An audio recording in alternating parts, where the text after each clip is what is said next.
రంగారెడ్డి జిల్లా రాజేంద్రనగర్లో భారీగా అక్రమ మద్యాన్ని పోలీసులు పట్టుకున్నారు. జిల్లా వ్యాప్తంగా అక్రమ మద్యంపై ఉక్కుపాదం మోపుతున్న ఎక్సైజ్ అధికారులు ఇతర రాష్ట్రాల నుంచి గోవా, హర్యానా, ఢిల్లీ, మధ్యప్రదేశ్, వెస్ట్ బెంగాల్ నుంచి అక్రమంగా తీసుకువచ్చిన మద్యాన్ని స్వాధీనం చేసుకున్నారు. అనంతరం రోలర్లతో మద్యం బాటిలను ధ్వంసం చేశారు. ధ్వంసం చేసిన మద్యం విలువ సుమారు ₹1.83 ఉంటుందని అధికారులు తెలిపారు.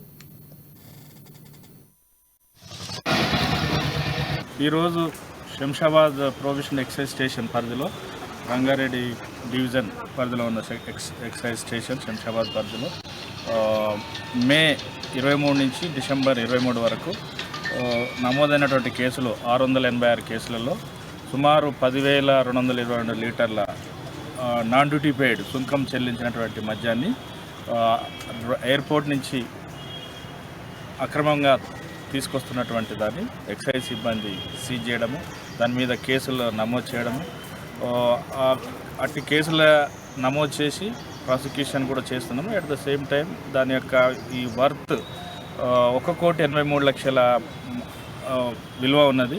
సుంకం చెల్లించకుంటే మన ఇతర రాష్ట్రాల నుంచి అంటే గోవా, ముఖ్యంగా గోవా, హర్యానా, ఢిల్లీ నుంచి పబ్లిక్ కొంతమంది ఆర్గనైజ్డ్ కూడా తీసుకురావడం జరుగుతుంది. దాంతో ఒకటి మనకు తెలంగాణ స్టేట్కి రావాల్సిన రెవెన్యూ లాస్ అవుతుంది. ఇంకోటి కూడా అక్కడ వచ్చే లిక్కర్ ఎంతవరకు కరెక్ట్ ఫిట్, కెమికల్గా ఫిట్ అనేది కూడా మనకు కొంచెం సస్పీషియస్గా ఉంది. కాబట్టి ఈ అక్రమంగా తీసుకురావడం అనేది కూడా చట్టరీత్యా ఎక్సైజ్ చట్టరీత్యా నేరం కావున పబ్లిక్ అప్పీల్ ఏంటంటే అటువంటిది తీసుకురాకూడదు. మన తెలంగాణ ఎక్స్చెక్కర్కి లాస్ చేయకూడదు.